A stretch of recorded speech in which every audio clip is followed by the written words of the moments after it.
Using a looper pedal at your live solo gigs is one of the most captivating ways to engage the audience and just grab their attention while you're on stage. It's just something cool that you can do, and it adds a different dynamic to your shows. However, in this video, I'm going to show you how to take it one step further and loop so that you can play both acoustic and electric at the same time. Now, I know that probably just doesn't make any sense. It's just you, but let me show you what I'm talking about. I'm going to show you how to do this right here.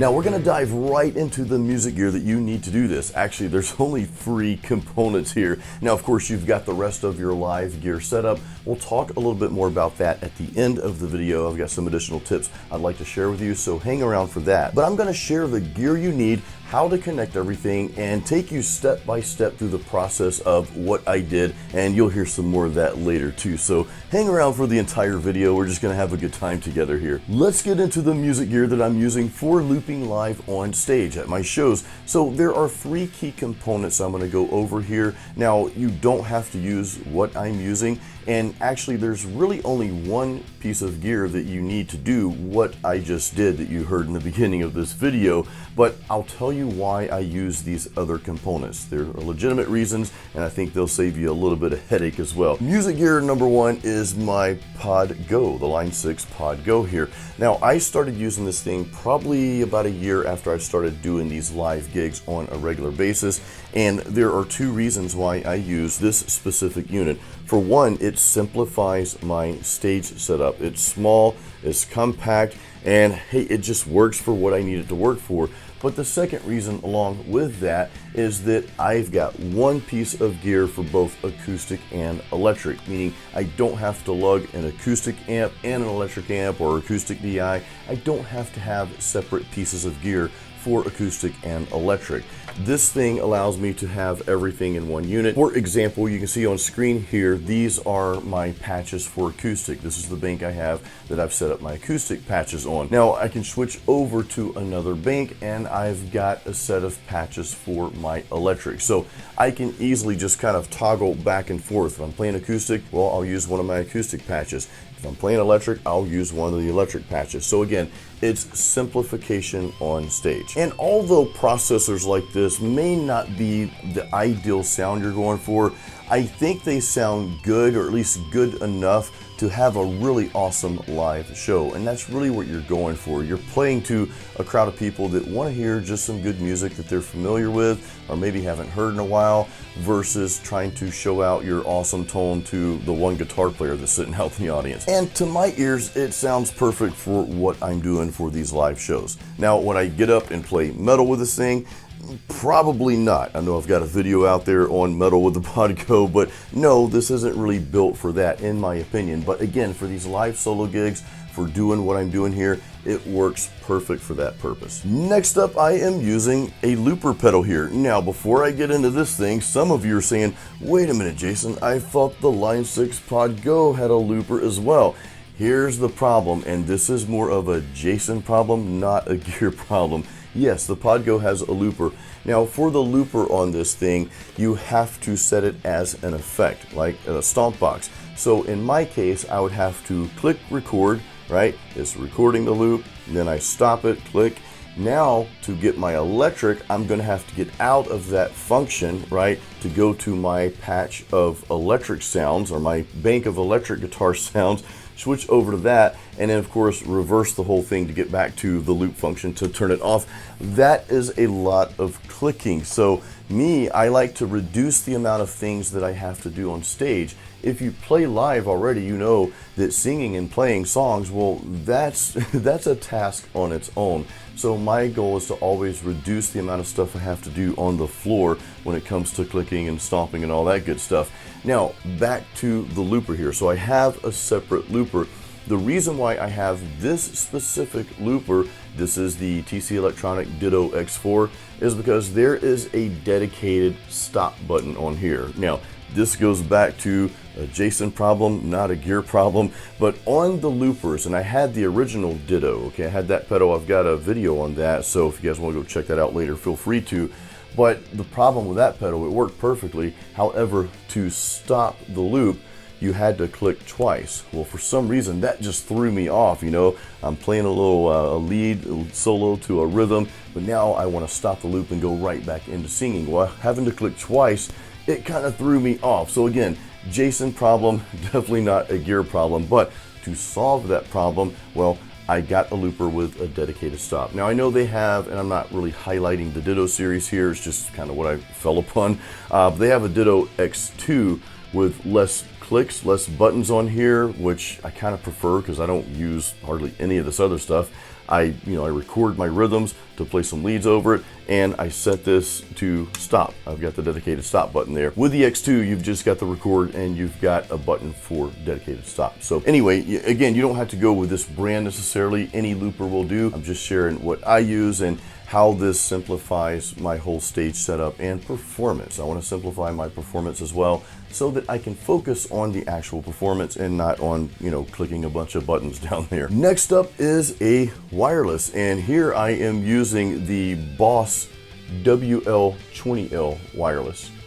And this thing has just done wonders for me. Some of you may remember a while back where I shared a video called My 3 Major Stage Fails. One of those fails was tripping over my own guitar cable, or almost tripping over it, which I've never done. I've been playing guitar since 1989. I've been playing live almost on a weekly basis, probably since 1990. I've never tripped over a cable that I remember. Well, that one time, yeah. So I'm like, okay, wireless. Well, there's a second reason why I use a wireless for my live solo gigs and for looping. And that reason is when you unplug this from your guitar and plug it into another guitar, even with everything on, everything running, there's no sound. There's no issue whatsoever. If I were using a regular cable, of course, you'd hear noise, you'd hear sound unplugging it, okay, and then plugging it back in when I'm going from acoustic to electric or vice versa. So this eliminates that noise in between, and it just, again, makes the process on stage simple. Now I want to take you through the process of how to connect everything in this scenario here. So let's start from the soundboard to the looper. That's the first connection we'll make. So I've got one cable going right into the soundboard. I've got a dedicated channel on my soundboard, and it's not really a special soundboard, it's just a Mackie Pro FX V10. By the way, I've got another video on my entire setup that I use currently for these live solo gigs. We'll chat more about that in a second. But anyway, so this is going into the soundboard. I've got a dedicated channel for that. And then the other end of that cable is actually going to go into the mono output of my looper here, which is going to look just like that. So again, that's soundboard to the output of the looper. Next, you're going to run another 1/4 inch cable from your looper to your effects unit, which again in my case is the Pod Go, the Line 6 Pod Go. So we're going to plug a cable into the input of the looper right there. The boards connect to the looper, and now the looper, we're going to connect that to the Pod Go. So the cable that we just plugged into the input, the mono input of the looper, that other end is going to go into the left mono of the main out of your Pod Go, or whichever effects unit that you're using. Just like that. The last connection is plugging in probably the most important one, and that's our guitar. So I am going to take the receiving end of the wireless here, and where it says guitar in, our input, that's going to go right there, just like that. And the other end of your wireless connection here is going to go straight into your guitar, just like that. So we are all set up now. Lastly, let me take you real quick through how this process works on stage. And this is pretty simple, guys. So you see me here, I'm clicking my looper pedal there, which I just ended that loop. So I've got like an acoustic rhythm playing. I'm going to remove the wireless from my acoustic guitar, I'm gonna walk over, I'm gonna pick up my electric, put my acoustic down, pick up the electric, and of course I'm wiping my head off here because I sweat on stage. I know that's probably TMI. Anyway, so now I'm plugging that into my electric guitar. At this point, what I'll do is I'll change banks to my electric bank and choose whatever patch I want to play my guitar solo with. And when I'm ready to end the solo and go to something else, what I'll do is I'll just start playing that rhythm along with the looped rhythm, and then I'll stop the loop. So that way it's just a really smooth transition, and then I'll just go into the next song. Now, if I wanted to go back to acoustic, what I would do is, well, kind of what we just talked about, and maybe go into a different rhythm so it's not so monotonous, but I would play another rhythm on electric, loop that, and then switch back over to my acoustic guitar, come back to the pod, switch patches, and then we're good to go. Actually, I've got an example I'll share with you real quick. Instead of going from acoustic to electric, well, I did just the opposite right here.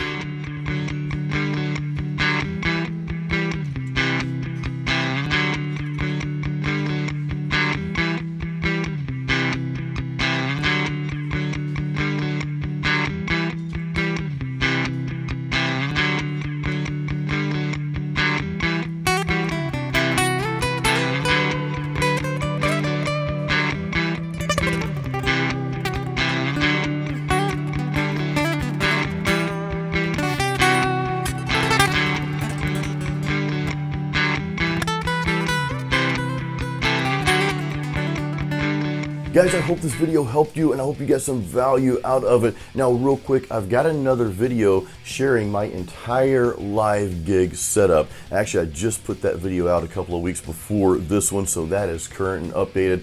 By the way, if you'd like to see all of the gear that I use in the studio, my amps, guitars, and live, I've got a web page, jasonstallworth.com/gear. So if you go to that page, and I'll leave a link to that in the description of this video as well, but that's always updated with the current gear that I use. And of course, I'll always be making videos like this to update you as well. But I do hope you got some value out of this, and I just want to encourage those of you who aren't playing live yet, get out there and play in front of somebody, even if it's not a big stage, even if it's just in front of a few friends, or maybe go to that next level and play an open mic. The reason I say that is, it's one thing to play guitar in your studio or your bedroom, but it's an entirely different skill set that you are going to build when you get out there and start playing in front of people. And I know you can do that. I've got confidence in you. You're on my channel, so I know that you can. So I strongly encourage you, start with like an open mic. That's like one of the best places to start, and you're gonna get the itch to get out there and play on stage. And those of you watching who play on stage already, you know exactly what I'm talking about. There's just no feeling like it. But guys, thank you once again for watching this video. Please give this a like, make sure you subscribe, ding the bell, and all that good stuff. And we'll go out with some more live music from this show.